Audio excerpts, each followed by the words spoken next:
questions than a Gary Barlow tax return. And a few surprises along the way. Might be cold in this studio. That is Friday Night Live with me, Mark Dolan, 8 to 9, only on GB News, the People's Channel, Britain's news channel. Good afternoon, Britain. Your lunchtime update on the stories that matter across the UK. From breaking news and insightful analysis, inspiring stories and lively debates. Are you comparing yourself to a former Prime Minister? Which is it? Stay informed, stay updated, stay entertained. I just don't know how anyone would not want to be there. Every weekday from midday, We are Good Afternoon Britain, only on GB News. Britain's news channel. Deafening crack.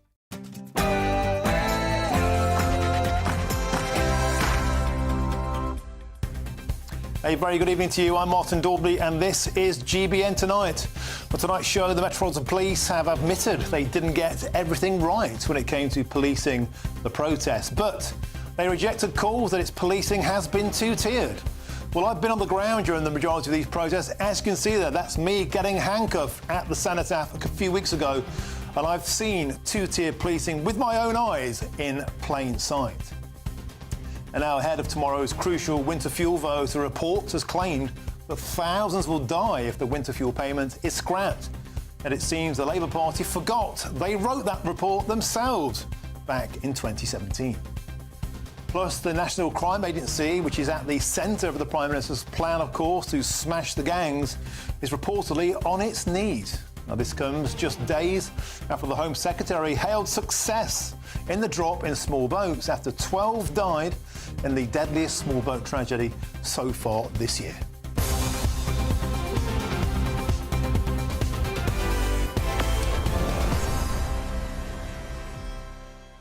Well, it's a show. Pleasure to have your company. We're on an action-packed show ahead. All that to come. So do get in touch with your thoughts on any of tonight's topics, of course, by going to gbnews.com/your say. But first, here's your news headlines, and it's Sophia Wensler.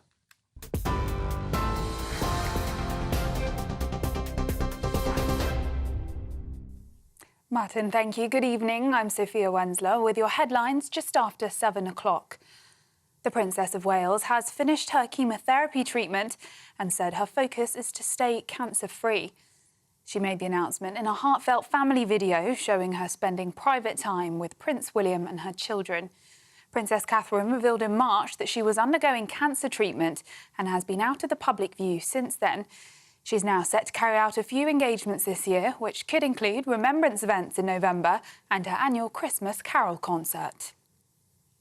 Now, Downing Street says Sir Keir Starmer's cabinet is united behind plans to cut winter fuel payments to millions of pensioners. It comes after leaders of two of the biggest unions have put further pressure on the government to soften its policy. Unite and the PCS union have both criticised the plan, while Paul Nowak, head of the Trades Union Congress, says the government should rethink the plan and reconsider other lines of support for pensioners. MPs will vote tomorrow on the plans to scrap the payment. Speaking at the TUC conference in Brighton, Paul Nowak said he'll work with the government to rebuild public services. Play our part in recasting Britain's industrial future. And above all, we'll work with the government to face down those on the right who wish to sow division and discord in our communities. And our message to the tin pot politicians, the street thugs and any ragtag group that try to promote their message of hate is clear. Not in our workplaces, not in our communities, not on our watch. Meanwhile, the Metropolitan Police says it's very likely arrests will be made more quickly when it handles large protests in the future. Assistant Commissioner Matt Twist also admitted the force didn't get everything right when policing recent demonstrations. Frequent protests and counter-demonstrations have been held since last October, including by environmental campaigners and from groups calling for a ceasefire in the Israel-Hamas conflict. Protests also developed into rioting and disorder after 3 girls were killed in an attack in Southport in July. And Hollywood actor Idris Elba has joined the Prime Minister in Downing Street to launch a new effort to tackle knife crime. Elba, an anti-knife crime campaigner, joined Sir Keir Starmer this morning as he launched the coalition which aims to stop young people from being dragged into violent gangs. The coalition will bring together campaign groups, families of people who've lost their lives to knife crime and young people who've been affected by it, as well as Idris and the Home Secretary, Yvette Cooper. Sir Keir Starmer says he wants to make it harder to buy dangerous weapons online. Idris says it's time to put ideas into action. Those are the latest GB News headlines for now. I'm Sophia Wensler. More in an hour. For the very latest GB News direct to your smartphone, sign up to News Alerts by scanning the QR code or go to gbnews.com/alerts.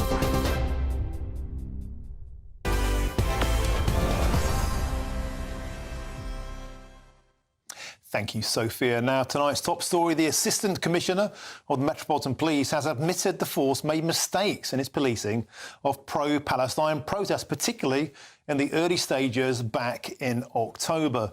Speaking to the think tank Policy Exchange, Matt Twist cited the decision not to immediately arrest demonstrators shouting jihad as an example of the Met not acting decisively enough during those protests. However, he also insisted that police tactics had since developed and strongly rejected any accusations of two-tier or differential policing. Well, joining me now in the studio is one of the authors of that report, of the head of crime and justice at the Policy Exchange, David Spencer. And of course, I'm joined by my panel. And tonight, that's GB News' senior commentator, Nigel Nelson, and the former Conservative MP, Michael Brown. Gentlemen, welcome to the studio. Let's start with you, if we could, David. So the report came out, and many people watching the show might say, well, thank God the report is proving what we kind of all suspected all along. The evidence seemed to be manifest that the police were standing off against the Palestine protesters, but they were putting the boot in, or worse, to those on the other side. Tell us about your report. Thanks very much. Good evening.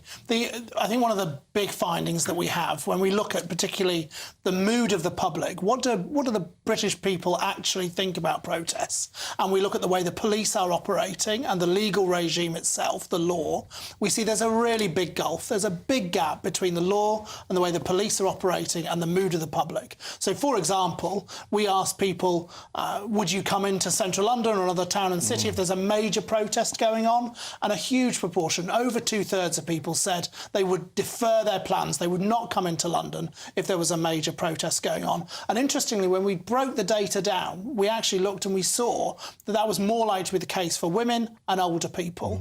The second thing that we particularly found when we looked at the polling results was that when we said, what sort of support do you have for the police taking robust action, taking action when people are doing different sorts of things in a protest? So, for example, if they're approaching people to shout at them, if they're carrying racist or derogatory placards, if they're damaging property, overwhelming numbers here. 85% of people said the police should be stepping in and preventing protesters from doing those sorts of things. And yet, when we saw signs, particularly in those early days, there were protesters cited in this report crying for jihad. We saw protesters with Hamas headbands on, with ISIS flags. We saw people trampling on war memorials. We even saw children in fancy dress as Hamas terrorists posing for photographs with the police. Very, very early on, a lot of people were standing by watching this thinking, hang on a minute.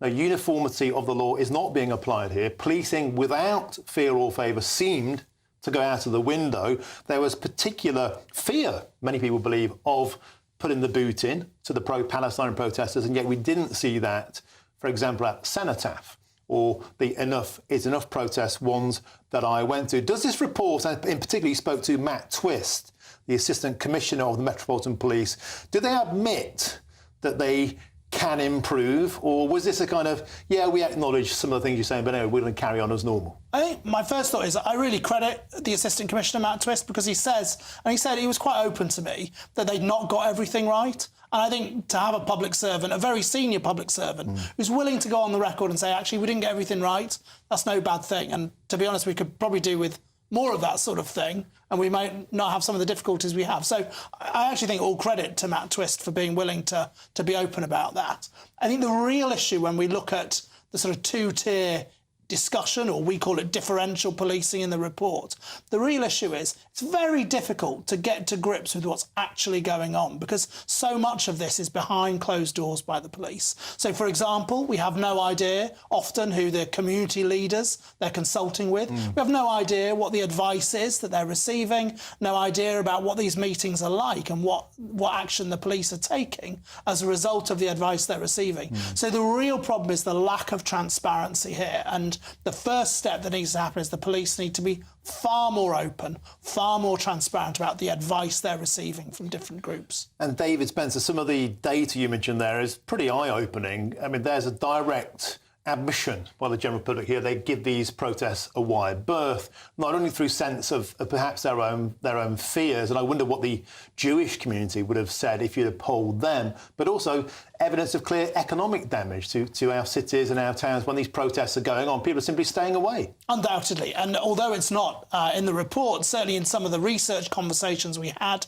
with businesses, with retailers, hoteliers, these sorts of organisations, they say they've been really heavily affected by major protests. And they're very, very concerned about the economic impact, both on their businesses, but more broadly as well. It's a really serious problem, and one certainly that the Mayor of London should be getting to grips with as well. Yeah, he's been notably silent on a lot of this. Now, David, before I bring in my panel, can I just show a few clips of protests that I got involved directly in myself? Here's one here. This was some time ago. This was, you remember that projector? That's the projector right there, projecting onto Big Ben, and it put the image onto Big Ben of From the River to the Sea. You can see that there. I'm stood right by this projector.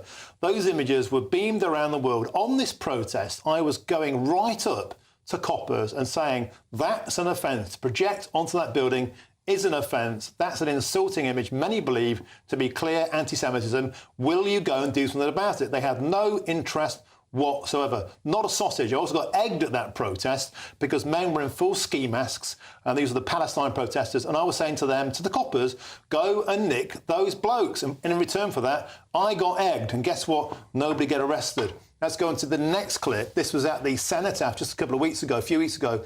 This was the Enough is Enough protest. I got handcuffed by protesters here. I was simply doing the same job as before. I was filming the unrest there. Section 14 order. I got handcuffed on my wrist. Mercifully, I was the recipient of two-tier policing because one of the coppers recognised me. And they said, no, he's from GBNews, and they let me go. But about 115 people didn't get let go that night.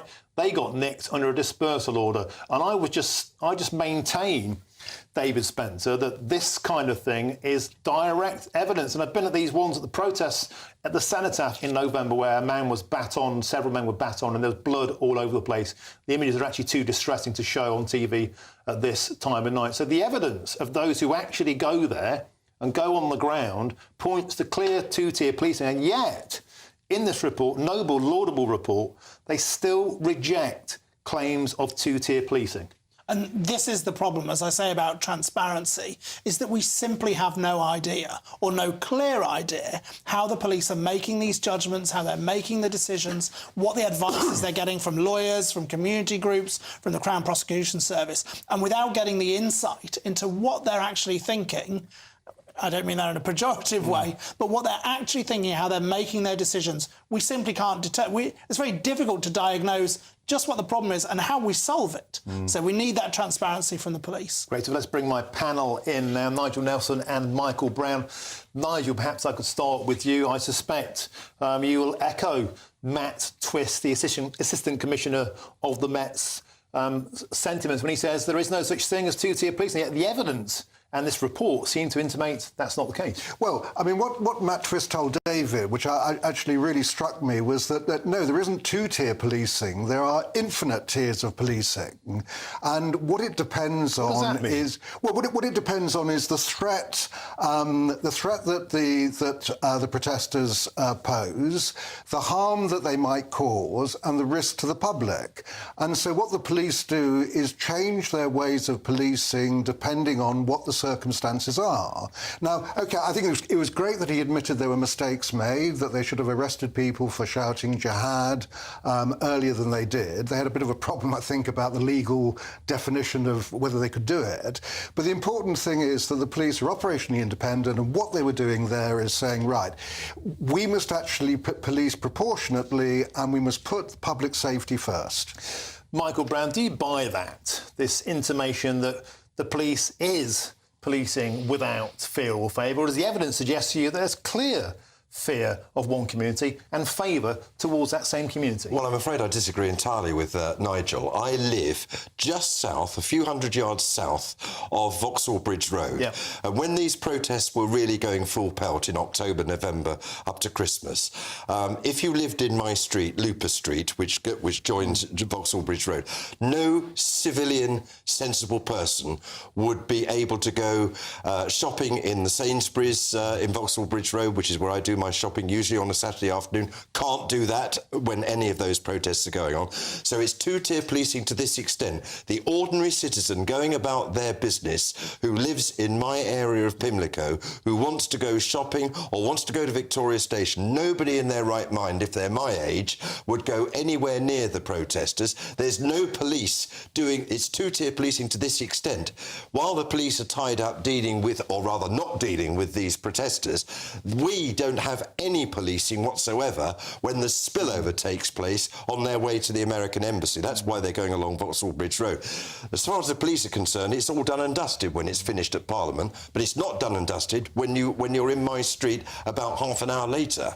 David Spencer, can I bring you in for a quick final comment? We're, of course, approaching the anniversary, October the 7th, of that terrorist invasion, that prorogue by Hamas into Israel. And these protests aren't going anywhere soon, a particularly sensitive moment, that first anniversary. There's likely to be a big protest around that date. Do you get any inclination or sense that the Met are prepared for this or are preparing for this? Could be a huge flashpoint. I'm very sure they will be preparing for it. I've got no doubt that it's in their minds. And certainly based upon the conversation that I had with Assistant Commissioner Twist from the Met, that we've already talked about, how they police these protests and the decisions they make is undoubtedly uppermost in their mind. They'll be very concerned about how October the 7th goes and the policing of it, no doubt at all. Do you think that the police operate under a sense of... I mean, I've been to the protests and they get toured up, they put the batons in, they kettle people. You might call them right-wingers, the police might call them far-right, but they don't police like that on the pro-Palestine protests, and that precipitates far fewer arrests. Can we expect to see the police, on occasions like that, do you think, actually getting toured up and going into that crowd with the same vim? I mean, there have been incidents where we have seen that, but it is, as Nigel said, it is, the police are dealing with different situations and are dealing with, in fairness, what is a very challenging situation. Certainly the legal regime, as we cover in the report, doesn't help them at all in this, and this is something the new government really needs to take seriously and look at. Otherwise, they'll find themselves in the same mire that their predecessors found themselves in. It's really difficult for the police. I think they'll be really concerned about October the 7th. Superb report. Thanks for sharing with us, David Spencer, and thanks to my panel, of course, Michael Brown and Nigel Nelson. Thank you very much indeed. Now, coming up next, Kensington Palace has issued an update, of course, on the Princess of Wales's cancer treatment. Incredibly emotional video it is too. Plus, the agency at the centre of the Prime Minister's Smash the Gangs plan is in serious danger. More on that in just a moment. This is GB News, Britain's news channel. Let's have a look at this story in the Telegraph, Charlie. And this is about Anglican Church, the Church of England, dropping the word church in favour of something a bit more modern sounding. Words such as community. Why are we afraid of the word church? Well, that's my question. I mean, you've got to assume that they think it solves some kind of problem. But I think, you know, there are a lot of people who feel very strongly about their particular religious institution, whatever they all have different names, don't they? And if you rename one, do you have to rename all of them? Can we no longer use an individual name for different religions' community buildings? Are you religious? I'm spiritual. You sound like him. Yeah. No, certainly. Oh, don't get any started on me. Do I believe in a God? Yes. Do I believe in any of the particular gods that are offered to us? Still undecided. I'm like you. I said exactly that. You two are the same. You two are exactly. What about you, Anna? Are you particularly religious? Well, I'm not proper religious. I won't name myself as a religious, but I really do respect religions. And we have bigger problems to think about. Is it a sign of where we're at in this secular society? Yes. We're moving more and more towards that. The Anglican Church feels that the only way to be relevant is to take away any reference to church going, to being religious. I think if the substance of what you're offering is good, it doesn't matter what it's called. You know, so if people are going to find solace and peace in a place that makes them feel better, they're not going to care too much about what it's called. So I think relabeling it, rebranding it, I don't know, maybe it'll help, maybe it won't, but it's going to certainly upset a lot of people, I should think. And people whose religion is important to them and kind of central to their lives, you can imagine. Absolutely. There's a reason Justin Welby is nicknamed by some quarters the Archbishop of Woke. Maybe this adds fuel to the fire, who knows? GB News, the People's Channel. I'm Christopher Hope. From pop stars to politicians, I'll interview anybody in a pub who's got a political opinion. Join me every Friday on Spotify, Apple Podcasts, YouTube or gbnews.com, or wherever you get your podcasts. This is GB News, the People's Channel. In the GB Newsroom, we bring you the news as it happens. With our team of dedicated journalists across the UK. We're ready to keep you up to date with what's happening every half an hour, every single day. Bulletins here on GB News, the People's Channel, Britain's news channel. Weekdays on GB News. Wake up to breakfast every day from 6 a.m. Followed by Britain's newsroom at 9:30. At noon, it's Good Afternoon Britain. Followed by Martin Daubney from 3 p.m. Only on GB News, the People's Channel, Britain's news channel.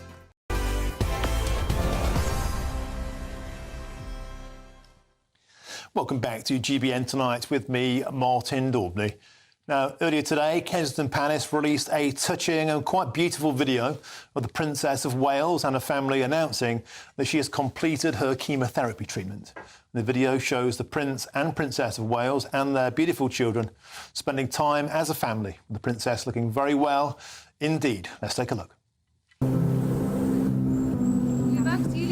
As the summer comes to an end, I cannot tell you what a relief it is to have finally completed my chemotherapy treatment. Doing what I can to stay cancer-free is now my focus.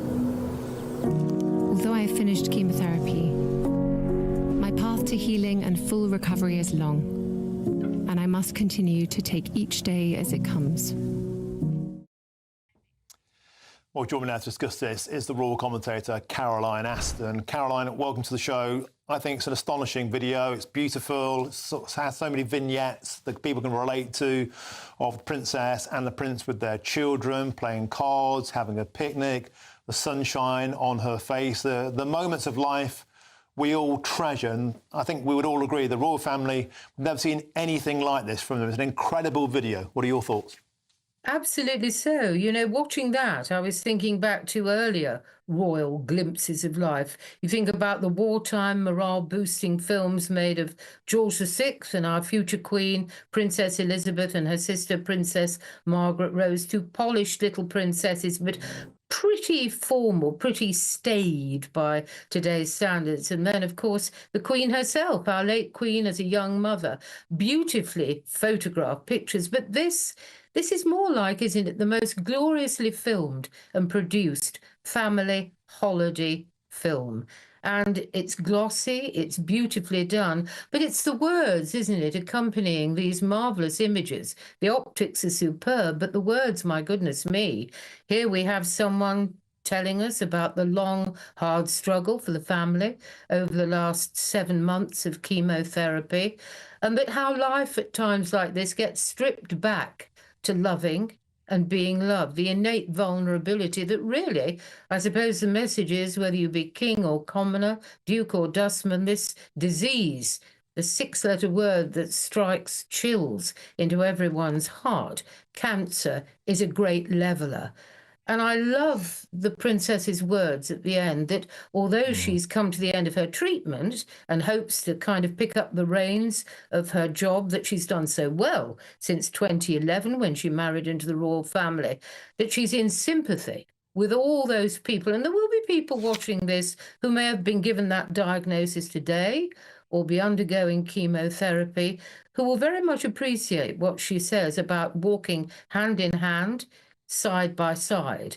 And of course, most memorably, that out of great darkness can come light, a bright light shining. So memorable words, superb images with, of course, Prince Louis stealing the scene rather by pushing his face into the camera. We'd expect nothing else from him. And going forward, I'm sure we're hoping perhaps to see her at the Remembrance Day commemoration in November, and maybe, just maybe, at that stunning Carols at Christmas event, Together at Christmas. It would be great to see her there. But, and it's a big but, she's well aware to stay cancer free or to keep away from a recurrence or whatever is going on. I don't think the word Kensington Palace has used the words cancer free. She's well aware this is an ongoing journey that she invites us to join her on, I suppose, and does it in a very uplifting way. I loved it. Great piece of work, and so different. This is the way forward for the royals. You can't have too much formality. You have to relate to the people out there, to be seen, to be believed, to speak, and to be as open as you can. It can do a great deal of good. Wonderfully put. Thank you very much for sharing your thoughts, Caroline Aston. Thank you. Now, in a swift topic change, a damning new report has unveiled unwelcome news for the Prime Minister, as the agency at the heart of his plans to smash the gangs and tackle the small boats crisis is on its knees. The National Crime Agency is reported to be suffering from a brain drain, with dwindling staff numbers, high turnover and subpar IT systems leading to a lack of resources and low morale amongst underpaid staff. The NCA is planned to work closely alongside Starmer's new Border Security Command to stop the boats, but today's findings reveal that without proper and swift reform and fast action, there could be potentially catastrophic repercussions for the nation. How on earth has this been allowed to happen, and what does it mean for the country's safety? Well, I'm joined, of course, by my panel now in the studio, and that's GBNews' senior political commentator Nigel Nelson and the former Conservative MP Michael Brown. Gents, welcome back. Michael, I'll start with you if I can. So the National Crime Agency on Friday was the linchpin, the A-team, the master plan to smash the gangs. Today, we learn it simply seems unfit for purpose. And it's not going to achieve the desired effect as a consequence of the fact that it's got no staff. The staff turnover is utterly horrendous. They don't get paid nearly enough. They're supposedly akin to civil servants, but they're not even on civil service rates. The morale is a disaster, and the government are not going to get anywhere if they're relying on this organisation in the current state it is. Frankly, I think it's window dressing anyway. The French have come to the conclusion that there is only one reason that everybody doesn't want to stay in France and wants to come to Britain, and it's because we have this black economy which enables so many of these migrants who won't be sent back anywhere, most of them, even though the government says, oh, we're going to establish a returns policy. You might as well have a sign on the White Cliffs of Dover saying everybody welcome, because the organisation that this NGA is having to deal with, the circumstances it has to deal with, will not be able to achieve anything. And frankly, until we introduce, I used to be against them, until we introduce national identity cards such as they have in France, we are going to have a pull factor that will never end. Nigel Nelson, you have to admit, it is an embarrassment for the government. On Friday, this was the A-team. Today, it seems like the Z list. To be absolutely frank, 25% of senior staff are leaving annually, 9% of posts are unfulfilled, seriously hampered in its abilities not just to tackle people trafficking, but also child abuse and also hostile states from overseas. We can't attract the best talent. Nobody seems to want to work there. No, and what it is it's a lesson of what happens if you neglect public sector pay. I mean, what has happened here is in the last 10 years, the NCA the real terms loss in pay has been 16.3%. That's a lot of money. People will go elsewhere. So only by giving them the right amount of pay, you're actually going to be able to recruit and retain. Also, when it comes down to stopping the boats, that this is the NCA are one of the agencies involved. Bear in mind that that MI5 are now being added to it. It'll also include Border Force, and there will be 100 dedicated NCA officers actually doing the job of trying to break the gang. They can't recruit anybody. Well, I mean, this is the question that Labour have got to sort out, because they've got to recruit those 100 people to be able to do that job. That's what they promised in the manifesto, and that's what they've got to achieve. But it's saying here they're short of key staff in mission-critical areas. Don't you think that if the NCA was a central plank of smashing the gangs, they might have thought this through and got this ship-shape before now? Well, I don't know if Labour knew before they won the election that the NCA was in this mess. The important thing is this government has criticised a lot about public sector pay, but in this particular case, one of the ways of getting this back on track again is to give them a pay rise. So it's the Tories' fault?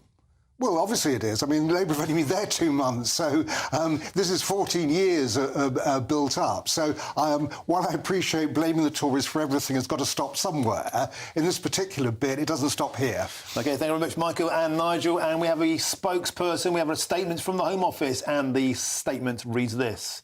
This government is committed to investing in the National Crime Agency and its people to ensure that it has the capacity and the capability to tackle growing threats.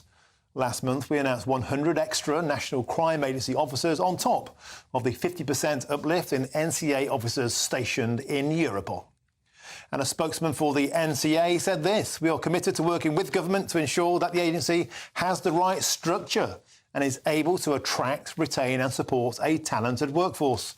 It is imperative that we deliver value for money while achieving our mission of protecting the public from serious and organised crime now and as the threat evolves. Well, coming up next, word experts have warned that criminals may be left homeless as nearly 2,000 prisoners are set to be freed under the government's early prisoner release scheme, and that's tomorrow. Hello and welcome to the latest update from the Met Office for GB News. Some clear spells overnight and a cool night compared with recent nights, but it is turning increasingly unsettled towards the north of the UK, with weather systems arriving from the Atlantic. It's not something we've seen for a week or so, and that means heavy and at times persistent rain across Scotland, Northern Ireland, Northern England and North Wales through the night. Cloudy skies sinking south as well, but we keep some clear spells towards the East Midlands, East Anglia, South East England. 11 or 12 Celsius first thing here, but high single figures, low double figures typically elsewhere, and lower humidity compared with the last week or so. So a more comfortable night for sleeping, even if it is an unsettled start to Tuesday with wet and windy weather sweeping through northern Scotland. I think Shetland and Orkney could see some disruption from heavy rain and strong winds during the day, as well as blustery weather for western Scotland, Northern Ireland, heavy showers and gusty winds. An area of rain sinks south during the morning across northern England, reaching North Wales and parts of the Midlands by lunchtime. Ahead of that, we've got thickening cloud for southern parts, with a few showers moving into Wales and the southwest, perhaps one or two developing later in the southeast. So effectively, it's a showery day, but with some longer spells of rain at times, for example, the end of the day across southern parts. 19 Celsius in the south, 11 in the far north and northeast, with 50 mile-per-hour wind gusts, and the wind coming from the Arctic. Now, that Arctic wind is going to sweep across all parts by Wednesday. That means it's going to feel cold in the wind, unusually so for the time of year. Frequent showers moving through as well, particularly in the north and northwest, but some sunshine in between, so it's not going to be a complete washout. Fewer showers on Thursday and Friday, more rain in the north this weekend.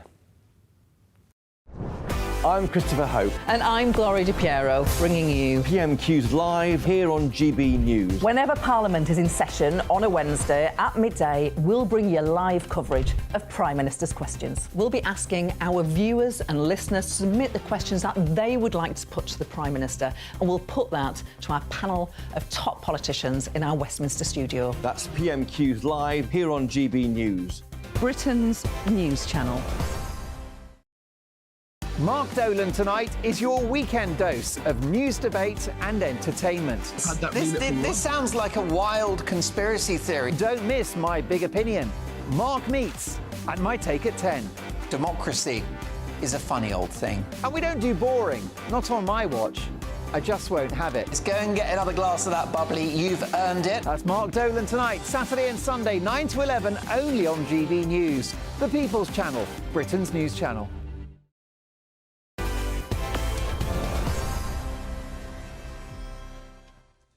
Welcome back to GBN Tonight with me, Martin Daubney. Now, our next story, the controversial scheme to release some prisoners from jail early has hit yet another roadblock as a senior source from the Ministry of Justice warns that the initiative may be undermined by an increase in recalls as the level of reoffending risks going up as a result.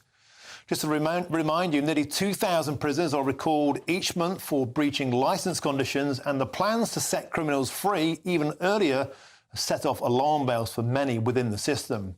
Are we headed for a major prison and reoffending crisis?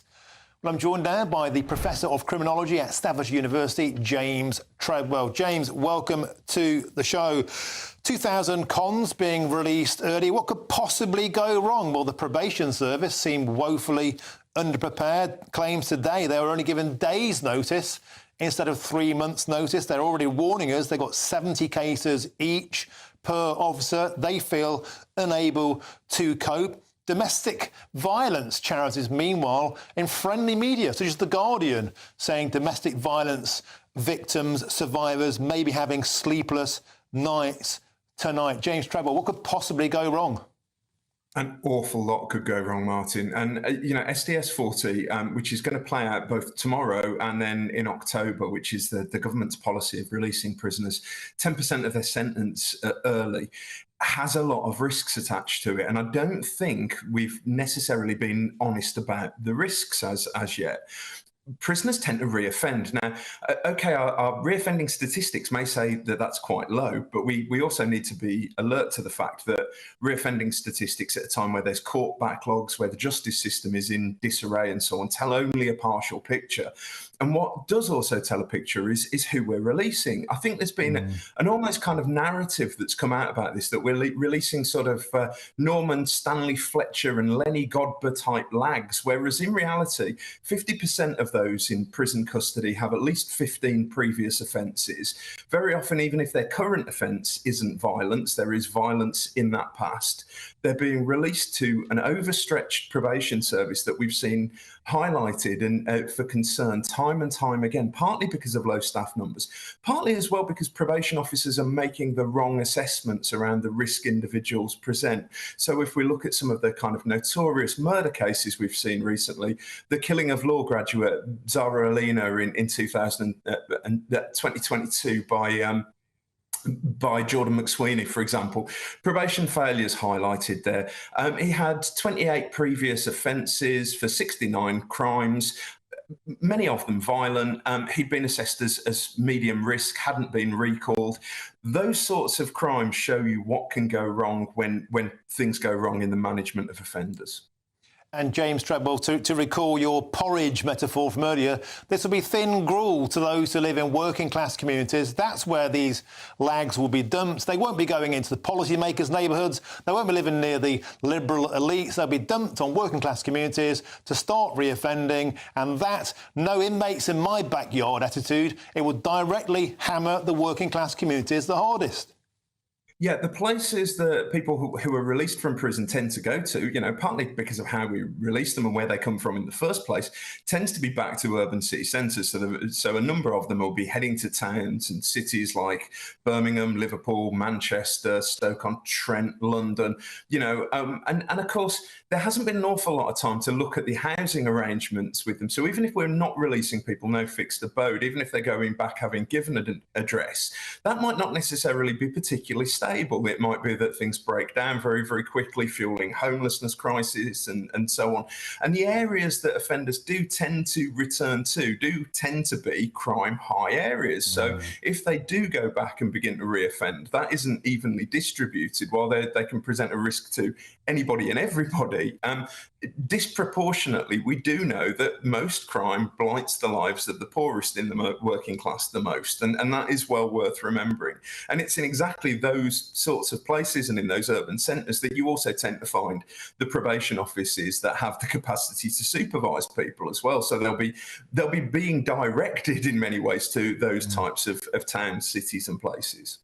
OK, superb, sir. Thanks very much for joining us. That's James Treadwell, the Professor of Criminology at Staffordshire University. Thank you very much. Now, back to my panel now. And, of course, GB News' senior political commentator, Nigel Nelson, and the former Conservative MP, Michael Brown. Why don't we start with you, Nigel? Politically, this is happening on the same day as our next topic conversation, the winter fuel allowance, almost certainly being voted out of existence.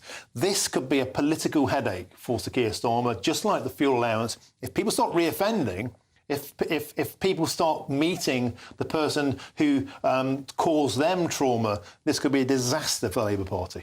Well, yeah, I mean, but it's not something they wanted to do. They're forced into it. By the Tories again? Well, actually, by just no prison places. We haven't been building prisons, the prisons are overcrowded. The result is there are no places, and now you've actually got to release people.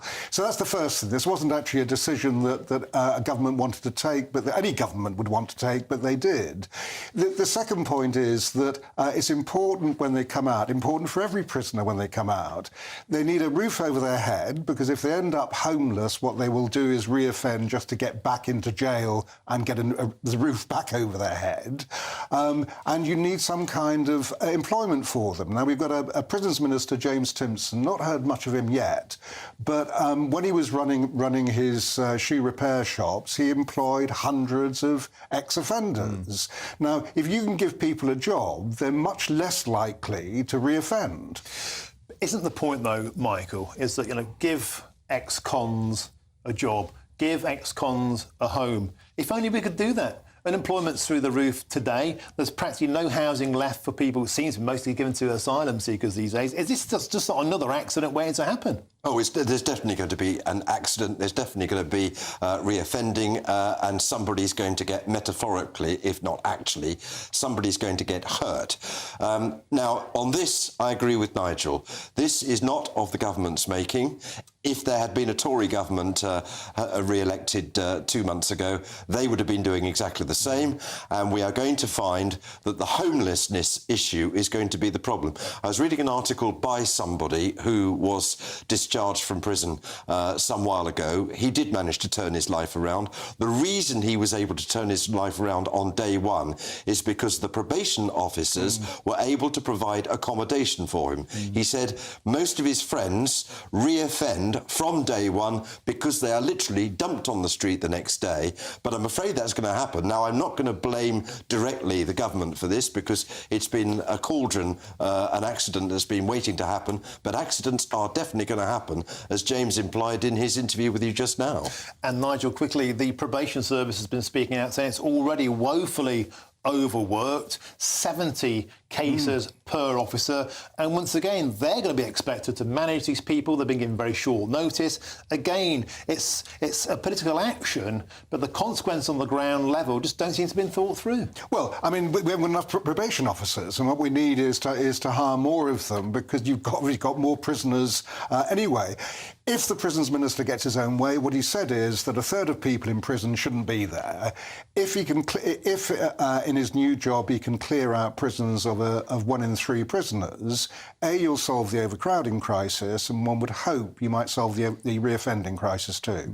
Maybe it won't solve the crowding crisis in the houses. Anyway, Nigel, Michael, thank you very much. Superb. Let's move on. Now, coming up next, thousands will die if the winter fuel payment is scrapped, which looks likely, and that's according to a report from the Labour Party back in 2017.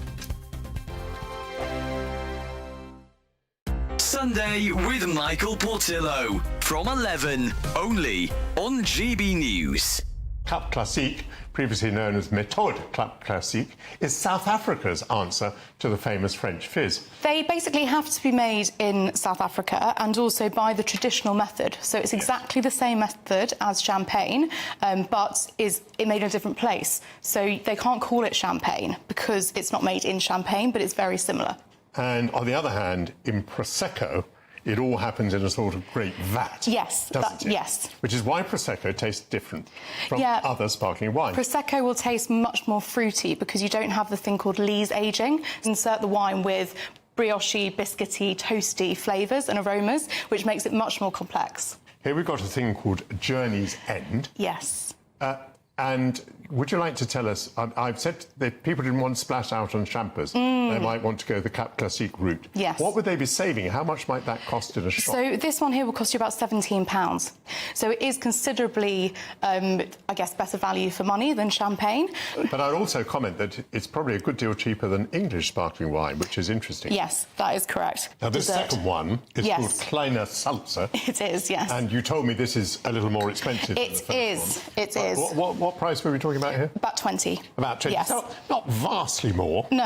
Are we going to taste £3 worth of improvement? Oh, and by the way, it went so beautifully with the cheese, just as you advised. Are South African sparkling wines, Cap Classique, are they pretty well available in English wine shops, British wine shops? They are, yes. You can find them in all of the supermarkets. Growing-Beck, and that's on offer at the moment, actually. That's $11.99 from Waitrose, which is exceptional value. That is insane. Yes, it is. And you can also, so I bought with me today, so this is a Pinot Noir only, so that's a rosé sparkling. GB News, the People's Channel. Are the newspapers getting you down? My wife didn't divorce me that month. Struggling to separate the wheat from the chaff? I know that it's a bit of a circus at the best of times.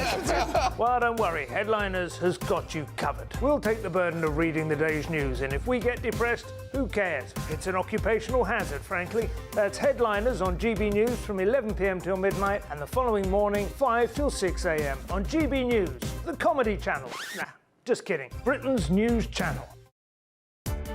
Welcome to State of the Nation, daily plunge into the stories shaping our country. I'm Jacob Rees-Mogg, and Monday to Thursday we bring you the insights, the facts, the truth about how our country is being governed. Because what happens in Downing Street matters down your street. Tune in to State of the Nation every Monday to Thursday, 8 to 9 o'clock. Only on GB News, the People's Channel, Britain's news channel.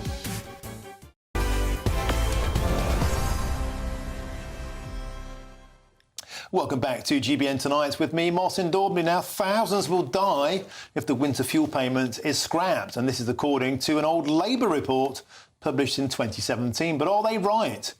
Well, at the time, Labour cited that there was a decrease in excess winter deaths after the winter fuel payment was implemented. And this comes as the Commons is set to vote on whether to cut the allowance tomorrow, with the Prime Minister said to be facing a rebellion of up to 50 MPs. Well, joining me now to discuss this is the former Pensions Minister, Baroness Altman, a crossbench peer who tabled a fatal parliamentary motion to kill off the government's controversial plan to limit winter fuel payments. Thanks for joining us on the show, Baroness Altman. An absolute pleasure to have your company. So tell me about this intriguing notion of a fatal motion to kill this bill. Well, if the House of Lords were to pass this fatal motion, it would mean that the legislation would be annulled so that the government could not then go ahead and take away the winter fuel payments from the vast majority of pensioners this year. The House of Lords can't amend this. The way the government has laid the legislation, it's not a normal bill. So we only have a choice of either saying, yes, it's fine, off it goes, or no, it's not fine. And then it would, in theory, not happen. This is a very unusual parliamentary procedure. It hardly ever happens, and it certainly hardly ever gets carried. But there are some precedents, and it tends to be on these issues of social justice and helping the poor that are the ones in which the House of Lords really does make a stand and try to help MPs realise if they have made a mistake that could seriously damage a particular group of people in the economy, for example, who can't defend themselves. And Baroness Altman, it seems astonishing to most people looking at this that the Labour Party themselves cited data in 2017 warning that cutting the winter fuel allowance would lead to 4,000 excess deaths then. It's colder now, more expensive for energy, and there are more pensioners. Presumably, that means if this is voted through, there'll be 4,000 or more deaths this time around. First of all, is that a price you think the Labour Party is willing to pay? And secondly, is that the kind of emotive language you'll be using in your proposed fatal motion? Well, given this analysis that has surfaced today, which I bet Labour wish they hadn't published in 2017, it makes a mockery of the government's wording in the legislation, which says that it hasn't done a proper assessment of the risks of introducing this policy because it doesn't believe that it will have any significant impact on anybody. Now, 4,000 deaths cannot be considered to be having no significant impact on anybody at all. This doesn't stack up. None of the reasons that the government has given for ploughing ahead in the face of huge opposition from all over the place, including its own party, including the unions, lots of charities who are saying, this is terrible, it's going to be so risky. The reasons that they're giving just don't stack up.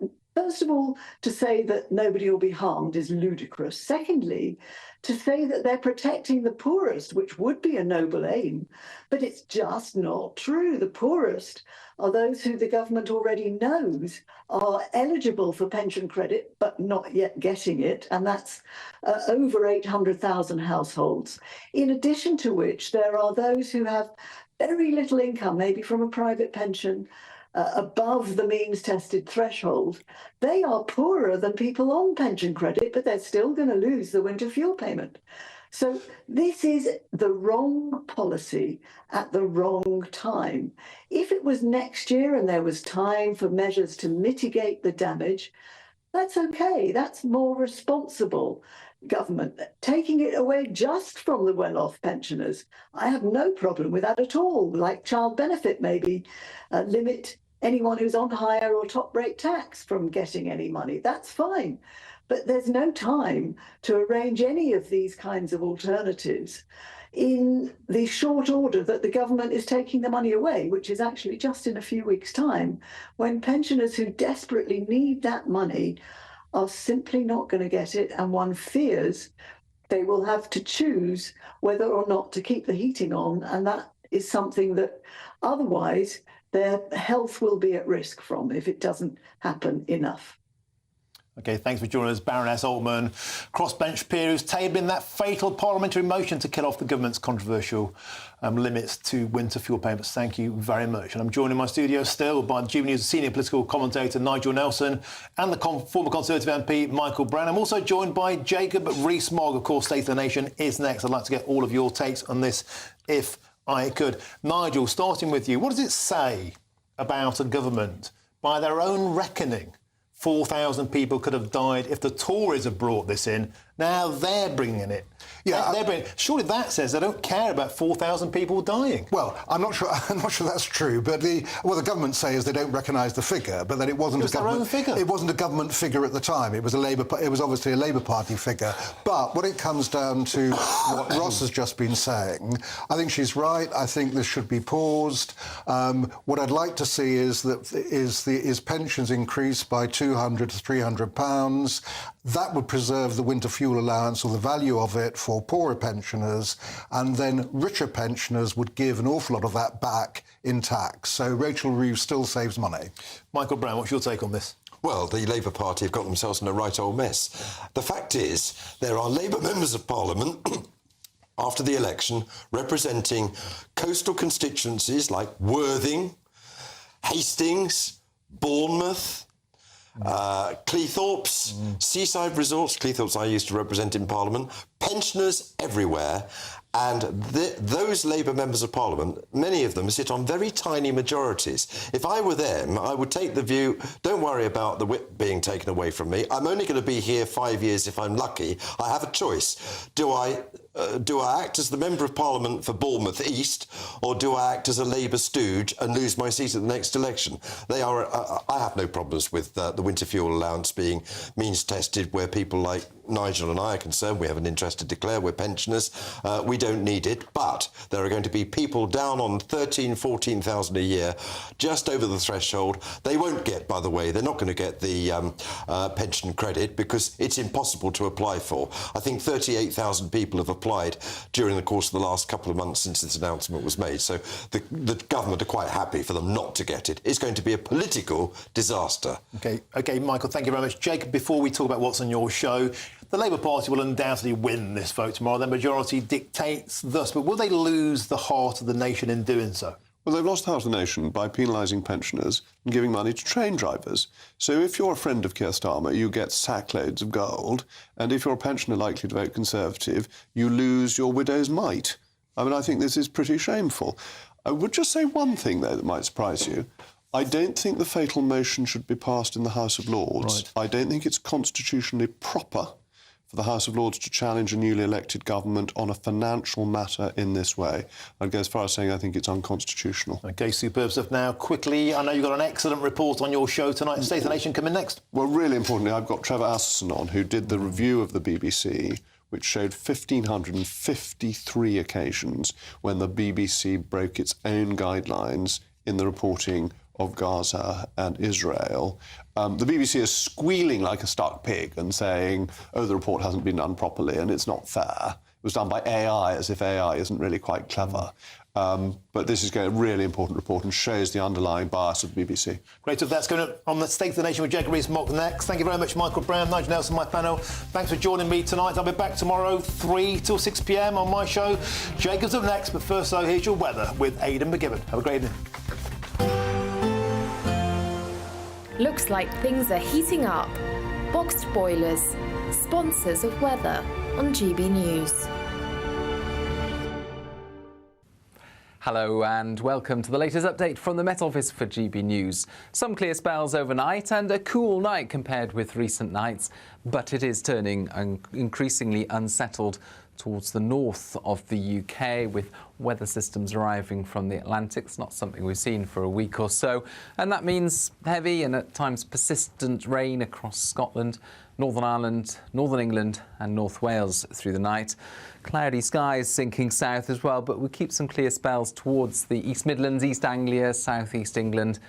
11 or 12 Celsius first thing here, but high single figures, low double figures typically elsewhere, and lower humidity compared with the last week or so. So a more comfortable night for sleeping, even if it is an unsettled start to Tuesday with wet and windy weather sweeping through northern Scotland.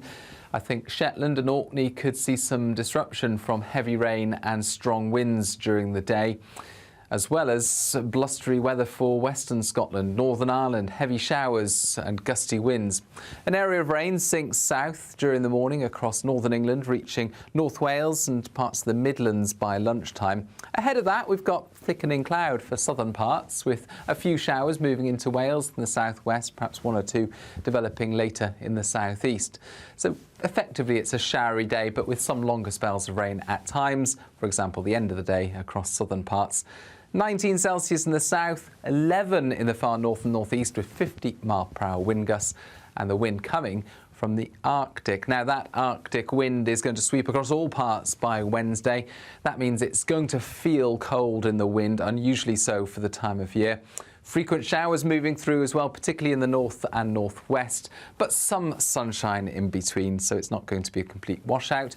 Fewer showers on Thursday and Friday, more rain in the north this weekend. A brighter outlook with Box Solar, sponsors of weather on GB News.